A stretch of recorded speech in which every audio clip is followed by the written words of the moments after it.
하나님 말씀 읽겠습니다. 구약 성경 룻기 2장 22절에서 3장 4절까지 그리고 3장 18절 말씀을 읽도록 하겠습니다.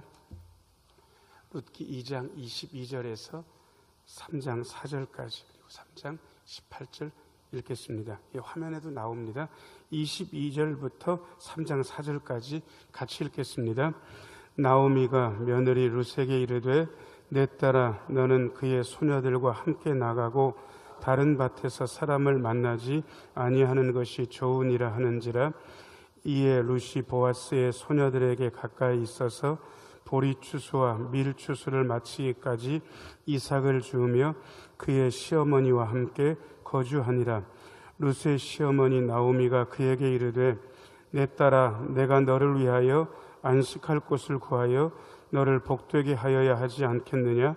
내가 함께하던 하녀들을 둔 보아스는 우리의 친족이 아니냐. 보라 그가 오늘 밤에 타작마당에서 보리를 까불리라. 그런즉 너는 목욕하고 기름을 바르고 의복을 입고 타작마당에 내려가서 그 사람이 먹고 마시기를 다 하기까지는 그에게 보이지 말고 그가 누울 때 너는 그가 눕는 곳을 알았다가 들어가서 그의 발치 이불을 들고 거기 누우라. 그가 내 할 일을 내게 알게 하리라 하니. 18절 말씀도 읽겠습니다. 같이 읽습니다. 이에 시어머니가 이르되 내 딸아 이 사건이 어떻게 될지 알기까지 앉아 있으라. 그 사람이 오늘 이 일을 성취하기 전에는 쉬지 아니하리라 하니라. 아멘. 잠시 기도하고 하나님 말씀 듣습니다. 은혜로우신 아버지 하나님, 이 시간 말씀하여 주시고 주의 말씀 들을 때 주의 말씀이 우리의 심령 속에서 약동하게 하여 주옵소서. 말씀에 사로잡히게 하여 주옵소서. 예수님 이름으로 기도하옵나이다. 아멘. 오늘 3부 예배 나오신 모든 분들 하나님의 은혜 가득하기를 축원합니다. 잘 나오셨습니다. 오늘이 무슨 주일입니까? 어버이 주일. 아마 오실 때 카네이션 하나씩들 달아드린 것 같습니다. 사실은 저도 받았습니다. 이렇게 받았는데 설교를 신대원 때 배울 때 이런 꽃을 여기다 달고 설교하면 안 된다고 저희가 배웠습니다. 머리는 이마를 가리면 안 되게 올백으로 넘기고요. 사실은 제가 어기는 게 있는데 시계도 사실은 이렇게 차면 안 됩니다. 왜 그러냐 그러면 제가 설교할 때 가만히 망부석처럼 설교하는 게 아니고 이렇게 해야 되잖아요. 그러면 이렇게 보면 목사님 시계 했네. 저 시계는 메이커가 어딜까 이럴까 봐. 그리고 이런 걸 차면 안 되는 이유가 이렇게 예쁜 꽃을 여기다 꽂고 있으면 여러분 제 얼굴이 돋보입니까? 이 꽃이 돋보입니까? 여기서 얼굴이 돋보인다고 하는 분은 제정신이 아닌 분이 이게 돋보이기 때문에 이런 거 잘 안 합니다. 정성은 제가 잘 받았습니다. 어버이 주일이면 사실은 조금 가슴 아픈 게 있습니다. 왜냐 그러면 부모님들이 작년, 올해 그리고 그 다음에 뵐 때마다 그 모습이 아니라는 사실을 제가 잘 알고 있기 때문에 그렇습니다. 저를 따라서 한마디 하실래요? 자녀들은 커가고 부모들은 제가 커간다고 할 것 같습니까? 늙어간다고 할 것 같습니까? 늙어가는 거예요. 예전 모습, 올해 모습, 내년의 모습이 다릅니다. 그런데 좀 안타까운 것은 어린이 주일날 정작 어린이에 대해서 설교할 때 어린이들이 없어요. 밑에서 예배를 따로 드리기 때문에. 그리고 어버이 주일 때 보통 설교의 주제는 부모한테 효도해야 됩니다. 부모님은 하나님을 대신하는 분들입니다. 그렇게 설교를 하려고 치니까 왼쪽 끝부터 오른쪽까지 쭉 봐도 효도해야 될 분들은 별로 안 계시고 효도를 받아야 될 분들이 대부분 앉아 계셔가지고 이게 잘하는 걸까라는 생각이 들었습니다. 그래서 저는 어린이 주일에는 우리 어린이들은 어떻게 성장해야 되는가, 그리고 어버이 주일에는 부모는 어떤 부모가 되어야 하는가에 대한 이야기를 조금 하는 쪽입니다. 목사님 저 부모 노릇 잘하고 있습니다. 그렇게 얘기하는 분은 없으리라고 생각됩니다. 왜 그런지 아세요? 우리는 전부 다 초보 부모이기 때문에 그렇습니다. 부모가 되면서 내 부모 노릇 3년 동안 공부해가지고 부모 됐다 이런 분이 없습니다. 초보들은 왜 초보인지 아세요? 별거 아닌 사고들을 자꾸 치기 때문에 초보입니다. 제가 운전면허 딴 지가 꽤 오래됐는데 지금 여기서는 초보가 아닌 척, 사고도 없는 척 그렇게 설교하지만 저도 초보 때는 이러저러한 사고를 냈겠습니까? 내는 거예요. 사람을 돌아가시게 하나 그런 적은 없지만 크고 작은 사고들을 냈습니다. 부모도 마찬가지입니다. 초보 부모이기 때문에 자식의 마음에 생채기를 냅니다. 거꾸로 상처받지 말아야 되는 게 부모인데 자식들의 한 소리에 상처를 받습니다. 부모는 쉬운 게 아닙니다. 그래서 부모 노릇을 제대로 한다는 것은 얼마나 어려운 일인가, 좋은 부모, 훌륭한 부모가 되는 것은 얼마나 힘든 일인가라는 사실을 부모든 저도 경험하고 있습니다. 그러면서 룻기를 보게 됐습니다. 보통 룻기 하면 주인공이 누구라고 알고 계십니까? 룻기의 주인공은 누굽니까? 이 대목에서 대답을 못하는 분들은 성경을 모르는 게 아니고 눈치가 없는 분들입니다. 왜냐 그러면 사도행전은 누가 지었습니까? 그러면 그 문제 안에 답이 다 있거든요. 사도행전은 누가 지었습니까? 누가가. 누가가. 그 다음에 룻기의 주인공은 누굽니까? 여쭤보면 여러분들이 크게 소리는 안 냈지만 룻이라고 다 대답했습니다. 그런데 룻기의 주인공을 룻 혼자다라고 아는 분들은 성경을 많이 안 읽은 분은 맞아요. 룻기를 읽어보면 거기에 룻기가 드라마라고 치게 되면 원톱, 룻이 혼자서 주연하는 것이 아니라 투톱이라는 사실을 알게 됩니다. 요즘 드라마는 옛날 드라마하고 다릅니다. 옛날 드라마는 그냥 사랑하는 남녀가 나온다고 치고 부모가 반대하고 갖은 어려움을 다 뚫고 부모한테 인정을 받고 나중에 서로 사랑하고 오래오래 잘 살았다 뭐 이런 정도의 스토리만 가져도 충분히 옛날에는 먹혔습니다. 그런데 요즘은 그런 식의 드라마는 아무도 안 봅니다. 어떻게 하는지 아세요? 남녀 주인공이 나온다 치면 거기에 남녀 주인공을 반대하는 또 다른 남녀, 괴롭히는 또 다른 나쁜 남녀 주인공이 또 있습니다. 그리고 보면 좋은 남녀 주인공 옆에 남녀 주인공을 도와주는 주연급 조연들이 있고 그 다음에 나쁜 남녀 주인공 옆에도 이 나쁜 남녀 주인공을 부추기는 조연급 주연들이 있어야 야 드라마가 재밌다. 그래서 삼각관계, 사각관계 이쯤은 돼야 볼만한 거예요. 룻기도 보면 룻 혼자만 주인공이 아니라 룻의 시어머니가 나오는데 이름은 여러분들이 아마 익숙하실 것 같은데 이름 누굽니까? 나오미가 주인공이에요. 그래서 룻만 골몰해서 보다 보면 보이지 않는 것들이 있습니다. 그런데 나오미를 자세히 살펴보게 되면 분명히 나오미는 룻의 친엄마도 아니고 시어머니인데 부모가 어떤 부모 역할을 해야 되는지 우리에게 잘 가르쳐주고 있습니다. 그래서 나오미를 보면서 오늘 어떤 부모가 훌륭한 부모인가 이 얘기 말씀드리려고 합니다. 첫 번째 비춰줘 보세요. 자, 저를 따라서 하세요. 훌륭한 부모는 잘 살피고 잘 듣는 부모입니다. 오늘 본문 앞서서 있는 2장 19절 20절, 21절까지 화면 보면서 한번 읽도록 하겠습니다. 시어머니가 그에게 이르되 오늘 어디서 주었느냐 어디서 일을 하였느냐 너를 돌본 자에게 복이 있기를 원하노라 하니 룻이 누구에게서 일했는지를 시어머니에게 알게 하여 이르되 오늘 일하게 한 사람의 이름은 보아스니이다 하는지라. 나오미가 자기 며느리에게 이르되 그가 여호와로부터 복받기를 원하노라. 그가 살아있는 자와 죽은 자에게 은혜 베풀기를 그치지 아니하도다 하고 나오미가 또 그에게 이르되 그 사람은 우리와 가까우니 우리 기업을 물을 자 중에 하나이니라 하니라. 모압 여인 룻이 이르되 그가 내게 또 이르기를 내 추수를 다 마치기까지 너는 내 소년들에게 가까이 있으라 하더이다 하니. 지금 시어머니하고 며느리가 저녁에 편안하게 대화하고 있는 장면입니다. 여러분, 대화가 된다는 게 얼마나 중요한 일인지 아십니까? 제가 목회를 하면서 결혼한 남자분들, 여자분들한테 아주 여러 번 들은 얘기가 있습니다. 이분은 아내 때문에 속이 많이 상했어요. 남자 집사님인데.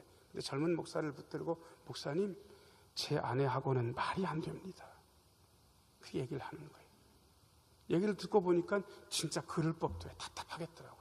그런데 그런 경우만 보는 것이 아니라 어떤 여자 집사님이 열이 받아가지고요, 하소연할 데가 없으니까 젊은 목사한테 찾아와가지고 뭐라고 얘기하냐 그러면, 목사님 그 인간하고는 얘기가 안 됩니다 그러는 거예요. 여기서 말하는 그 인간은 옆집 아저씨인 것 같습니까? 자기 남편인 것 같습니까? 예, 여기 때 옆집 아저씨라고 하는 분은 세상 물정을 모르는 분이에요. 예, 그 인간하고는 말이 안 된대. 아내와 남편 사이에도 말이 안 통해. 부모와 자식 사이에도 말이 안 통해. 고부간에는 얘기할 것도 없어요. 말이 곱지 않아요. 한쪽에서 가지도치게 말하면 듣는 쪽도 상당히 어렵습니다. 대화가 부드럽게 이어진다는 것은 이미 잘 듣고 있고 부드럽게 질문하고 있고 관계가 좋다는 뜻입니다. 부모와 자식 사이가 그야말로 가까운 사이이지만 잘 살피고 잘 듣는 부모 되기가 굉장히 어렵습니다. 나오미는 질문을 부드럽게 룻한테 하고 있고 룻은 자기 시어머니한테 소상하게 설명을 하고 대화가 됩니다. 보통 때도 잘 살피고 잘 듣는 그러한 분이었다. 그런데 잘 살피고 잘 부모 자식 간에 들으려고 하면 굉장히 중요한 원칙 하나가 있는데 여러분들이 알고 계신지 모르겠습니다. 제가 한번 여쭤볼게요. 자식들의 인생은 부모의 인생입니까? 자식들의 인생은 부모의 인생이 아닙니까? 자, 1번. 자식들의 인생은 당연히 부모의 인생이다. 1번. 자식들의 인생은 부모의 인생이 아니다. 2번. 자, 어느 겁니까? 1번과 2번 중에 여러분 정답을 얘기해 보세요. 1번. 예, 여러분. 내가 목숨처럼 사랑해. 아니, 내 목숨보다 자식들을 더 사랑해. 그럼에도 불구하고 자식들의 인생이 곧 내 인생이다라고 생각하는 분들은 좋은 부모가 되지 못할 가능성이 굉장히 많습니다. 자식들이 사는 삶은 부모들의 세대와 다릅니다. 자식들은 부모들의 사는 세상과 완벽하게 다른 세상에서 지금 살아가고 있습니다. 부모들이 자식들한테 다 아는 것 같아도요, 아니 그렇지 못합니다. 그리고 자식들의 인생이 곧 내 인생이다라고 착각하기 시작하면 그 다음부터 좋은 부모, 자식 사이의 관계를 가지기가 대단히 어렵습니다. 제가 요즘 들어서 젊은 친구들한테 말을 배웠는데 대단히 중요한 말 하나를 배웠습니다. 낄끼빠빠. 무슨 뜻인지 아시는 분들은 젊은 분들이고 이게 모르는 분들은 내가 나이가 들었나 보다 그렇게 아시면 됩니다. 낄끼빠빠가 무슨 뜻입니까? 낄 때 끼고 빠질 때 빠진다고. 여러분, 부모와 자식 사이, 내가 부모기 때문에 자식들의 모든 일에 끼어들어야 된다. 아니에요. 잘 모르는 거예요. 낄 때 끼고 빠질 때 빠지시면 돼요. 왜요? 자식의 인생은 자식의 인생이지 부모의 인생이 아니기 때문에 그렇습니다. 물을 수 있어요. 잘 들을 수 있어요. 그러나 지나치게 끼어들어가 계시면 자식들의 인생에 걸림돌이 되지 디딤돌이 되지 못합니다. 그래서 거기까지 자식들의 인생은 자식들의 인생, 내 인생은 내 인생, 부모 인생 다르다라고 생각하시고 그저 잘 살피고 잘 듣는 게 기본입니다. 훌륭한 부모가 되려면 그렇다는 말씀입니다. 그 다음에 두 번째 비춰줘 보세요. 2번 대지. 자, 저를 따라서 하세요. 잘 조언하는 부모. 한 번만 더 하겠습니다. 잘 조언하는 부모가 되게 하소서. 2장 22절, 3장 4절 읽겠습니다. 화면 보면서 같이 한번 읽겠습니다. 시작.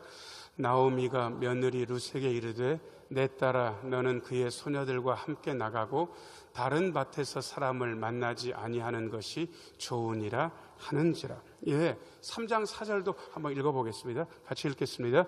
그가 누울 때 너는 그가 눕는 곳을 알았다가 들어가서 그의 발치 이불을 들고 거기 누우라. 그가 내 할 일을 내게 알게 하리라 하니. 먼저 2장 22절 좀 비춰줘 보세요. 제가 원칙을 말씀드렸습니다. 자녀들의 인생은 부모의 인생과 다르다. 자녀들을 아무리 사랑해도 자녀들의 인생은 자녀들의 인생이다라고 말씀드렸습니다. 그러니까 결정을 내려야 한다면 부모가 내려줘야 됩니까? 자녀들 스스로가 내려야 됩니까? 자녀들 스스로가 내려야 돼요. 부모가 결정하는 게 아니에요. 부모한테 결정권을 위탁해도 부모가 이건 너의 일생이니까 네가 해야 되는 거니까 네가 잘 생각하고 기도하면서 네가 결정해야 된다라고 그렇게 이야기하는 게 낫습니다. 저는 저희 아버지 어머니를 무척 존경합니다. 그런데 두 분의 제가 어렸을 때 양육 방식이 사뭇 달랐습니다. 저희 어머니는 기도를 많이 하시고 옳고 그름에 대한 분명한 생각을 가지고 계신 분입니다. 그리고 자녀들한테 분명하게 요구하는 분이셨습니다. 좋은 면을 가지고 계셨습니다. 그런데 저희 아버지 목사님은 대부분 이런 것도 좋지 않냐 하지만 네가 결정해야 된다. 네 인생이다. 네가 결정해야 된다.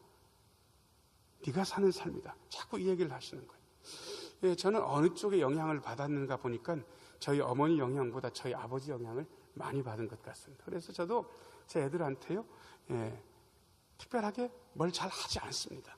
네가 결정해야 된다. 네가 결정해야 된다. 그럼에도 불구하고 결정적인 순간에 빠질 땐 빠져 있지만 끼어 들어갈 때 끼어 들어가지 않으면 부모의 책임을 방치하는 게 됩니다. 그래서 조언은 해야 되는데 잘 조언하는 게 대단히 중요합니다. 자, 저를 따라서 하세요. 잘 조언하게 하소서. 지금 2장 22절 좀 비춰줘 보세요. 2장 22절. 이삭 죽기, 그야말로 가장 가난한 사람이 생존 수단입니다. 룻이 보아스의 밭에서 이삭 죽기를 하면서 그날 곡식을, 그야말로 떨어뜨린 곡식을 가지고 온 양이 이삭 죽기를 보통 해서 가져온 양이 아니라 양이 어마어마한 거예요. 이런 식으로 하게 되면 이삭 죽기 하다가 부자 될 정도로 많이 가져온 걸 나오미가 본 거예요. 나오미가 보니까 그 밭 주인 보아스가 룻을 그냥 불쌍해서 가련해서 도와준 게 아니라는 사실을 나오미가 본 거예요. 인생을 길게 살면 젊은 사람들은 죽었다 깨나도 안 보이는 것들이 보인다는 얘기를 저는 거짓말로 들었습니다. 그런데요, 저도 조금씩 지내오면서 이게 거짓말이 아니라는 사실을 깨닫습니다. 제가 우리 교회에 부임한 게 12년 됐습니다. 처음 오니까 아버지 같은 장로님들이셨습니다. 근데 시간이 흐르면서 이제 형님 같은 장로님들이 계십니다. 제가 모르는 게 많아요. 근데 여쭤보면 그야말로 제가 놓치고 있는 것, 제가 전혀 예상하지 못했던 말씀들을 해주실 때가 너무 많은 거예요. 안 보이는 걸, 제 눈에는 안 보이는 걸 보시더라고요. 너무너무 감사했습니다. 그 이야기를 들어야 되는 거예요. 나오미는 벌써 보아스에게 룻이 마음이 있다는 거, 룻에게 보아스가 마음이 있다는 사실을 알고 있었던 거예요. 그게 보이는 거예요. 그러니까 부태야 다른 밭에 가지 말아라. 사실은 경제적으로 보면 다른 밭에 가서 주는 게 훨씬 더 많이 줄 가능성이 있어요. 그럼에도 불구하고 나오미가 룻에게 이런 조언을 하는 거예요. 부드럽게. 조언은 어떻게 하는지 아세요? 자, 저를 따라서 하세요. 부드럽게. 어떻게 제가 그렇게 했어요? 제가 한번 잘 들어보세요. 부드럽게. 자, 옆에 있는 분을 얼굴 보시고요. 제가 부드럽게 대해드릴게요. 빨리 한마디씩 하세요. 제가 부드럽게 대해드릴게요. 거칠게 대하지 마세요. 조언을 하더라도 제발 거칠게 하지 마시고 부드럽게 하세요. 근데 이렇게 부드럽게 조언하는 시어머니 나오미가 3장 4절 한번 비춰줘 보세요. 이건 너무 과감하게 요구하는 거예요. 세상에 추수가 끝날 때쯤 되면 그야말로 동네 사람들을 불러다가 잔치를 하고 보통 그때는 포도주를 좀 많이 마시게 될 가능성이 있습니다. 그러니까 보통은 집 밖에 집단 같은 걸 깔아놓고 거기에 담요 같은 걸 깔아놓고요. 그때 보통 남자들 주인이 거기서 자는 게 요 동네 관습이었던 것 같습니다. 보아스가 거기 누울 거라는 걸 나오면 이미 보고 있는 거예요. 그런데 자기 며느리한테 뭐라고 얘기하냐 그러면 야, 오늘 목욕을 해라. 이쁘게 해라. 화장도 해라. 아마 그랬겠죠. 그리고 보아스한테 절대 눈에 띄지 말고 있다가 보아스가 거기에 자리에 들어서 눕고 자거들랑 아무도 안 볼 때 살짝 거기 가가지고 보아스가 눕는 곳에 이불을 들쳐가지고 그 발치에 누워있으면 된다. 이렇게 지금 나오미가 룻한테 과감하게 충고를 하는 거예요. 여러분, 지금 룻하고 나오미 사이가 친정 엄마하고 딸입니까? 며느리랑 시어머니 사이입니까? 며느리랑 시어머니 맞죠? 시어머니가 자기 며느리한테 외간 남자 이불 들치고 거기 들어가라고 과감하게 지금 얘기하고 있는 거예요. 물론 여러분들이 기대하신 애로 상황은 나오지 않습니다. 아무 일이 없이 그냥 새벽에 깨나가지고 별 얘기를 못했어요. 여러분, 자식들 인생에 과감하게 한번 충고해 보신 적이 있습니까? 이것은 진짜 결정적인 순간이니까 너는 이렇게 해야 된다고 충고해 보신 적이 있으시냐고요. 이건 진짜 하나님의 말씀이니까 내가 너한테 이 충고는 진짜로 하고 싶다. 보통 때 잔소리처럼 말씀을 많이 하신 분들은 이 충고에 안 먹힐 겁니다.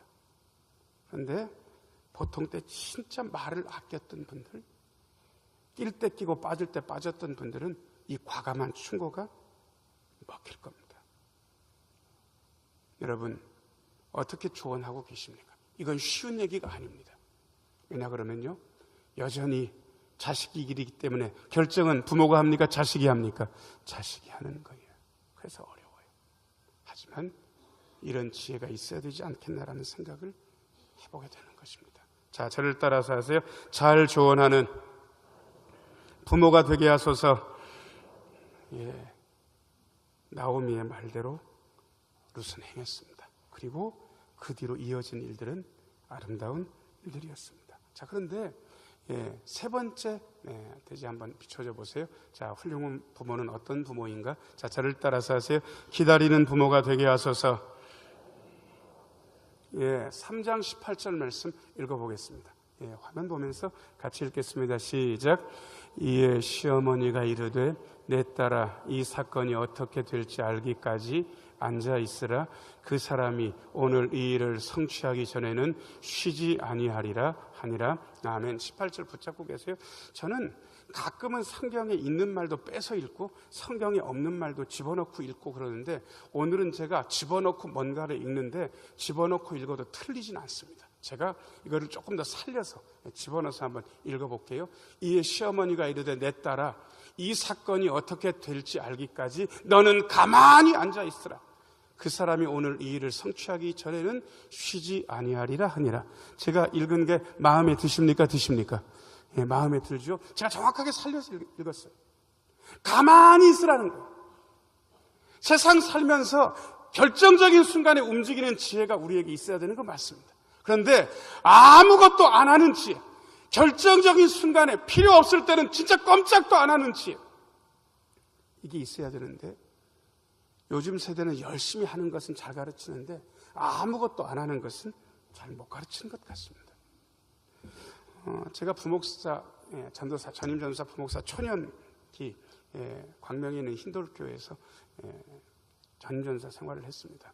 운전도 못하고 그야말로 전임 사역을 처음 해서 시작을 하는 데라 가지고 아는 게 진짜 없었습니다. 그런데 거기 우리 교회도 몇 번 오셨죠. 머리 허연 목사님이 저를 그야말로 새카만 후배를 앉혀놓고 뭐라고 얘기하시냐 그러면, 정전사 우리 교회 왔으니까 뭐 하려고 하지 마.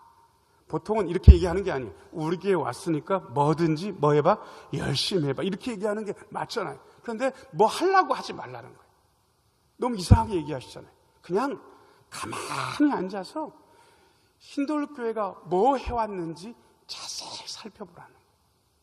몇 달도 좋으니까 잘 보라는 거예요. 가만히 있어서 보라는 거예요. 그러다가 진짜 마음이 하고 싶은 게 있으면 그때는 나한테 얘기하면 된다고. 그래서 진짜요, 몇 달 동안 아무것도 안 했어요. 아침에 나와가지고 출근한 다음에 가만히 교역자실에 앉아 있다가 점심 먹으라면 점심 먹고 저녁 때까지 가만히 있다가 6시가 되면 퇴근하고 그것만 했어요. 6개월쯤 지나니까 하나씩 얘기하시고 이것저것 하게 하시더라고요. 그때 제가 배운 게 그겁니다. 가만히 있는 거. 자, 저를 따라서 하세요. 어떤 때는 움직이지 말고 가만히 있어야 됩니다. 옆에 있는 분 얼굴 보시고요. 제가 가만히 있을 거니까 말리지 마세요. 빨리 얘기 한번 해보세요. 제가 가만히 있을 거니까 말리지 마세요. 어떤 때는 그렇다고. 아니, 어떤 때는 진짜 열심히 뭔가를 해야 되는데 어떤 때는 열심히 하는 것마다 방해되는 거예요. 하는 것마다 사고 치는 거예요. 가만히 있으면 돼요. 나오미가 그야말로 룻한테 세상을 사는 지혜에 대해서 열심히 움직이는 거, 이미 룻은 열심히 움직이는 사람이었어요.